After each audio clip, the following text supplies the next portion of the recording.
Good day mga kalika!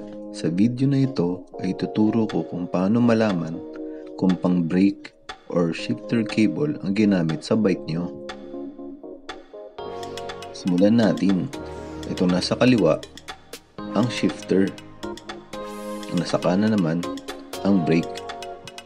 Ito nga pala ang gamit ko para sa bike ko, ang oil friction shifter. Dito, mas pwede mong i-fine tune ang pag-control mo sa pag-shift compare sa index shifter. Ito naman ang gamit ko, brake lever para sa drop bar. Ito yung pinaka-generic lang na ginagamit kadalasan. Ito yung cable o yung mismong nasa loob ng cable housing natin na nagpapagalaw ng mechanism ng mga parts ng bike natin gaya ng caliper, RD at FD. Yung nasa baba o sa kaliwa ay yung pang shifter cable. Yung nasa kanan naman o sa taas ay yung pang brake cable. Mapapansin nyo na mas fine at mas manipis yung pang shifter sa baba at mas makapal naman yung sa kanan na pang brake. Dito naman tayo sa cable housing. So simulan natin sa shifter cable housing. Para malaman nyo na pang shifter cable housing ang ginamit sa bike nyo, ay dapat meron tong mga strands na gaya niyan. Ayan, stranded siya. Marami siyang wire na nakapaikot doon sa mismong housing niya. Mas maganda pag ganito talaga ang gagamiting cable housing sa shifter nyo para mas maging smooth ang shifting sa RD at FD nyo. Next naman, ang brake cable housing. Ganito naman ang itsura pag pang brake cable housing. Isang buong flat sheet metal na naka-spiral or pilipit ang construction niya. Ito ang difference ng shifter cable housing at brake cable housing.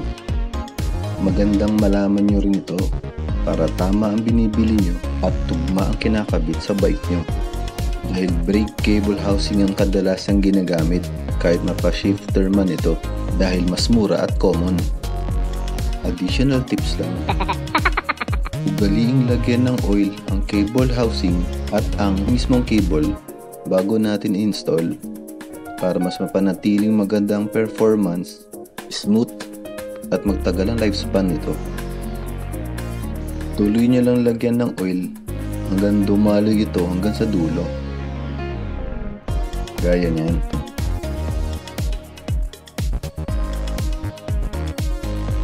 At syempre, ganun din ang gawin natin sa mismong cable. Papadaluin nyo lang yung oil dun sa buong katawan ng cable bago nyo ipasok sa loob ng brake cable housing.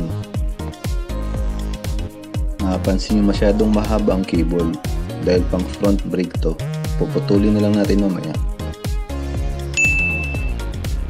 At ayun, na-install na natin ang brake set at shifter sa bike mga kalikha.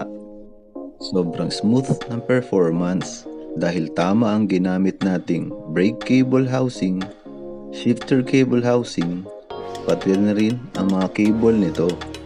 At bukod dyan, nilagyan pa natin ng oil bago install. Hindi madali ang buhay, pero walang mahirap sa taong gustong matuto at may tiwala sa proseso. Hanggang sa muli, ako si Christian. Likha na!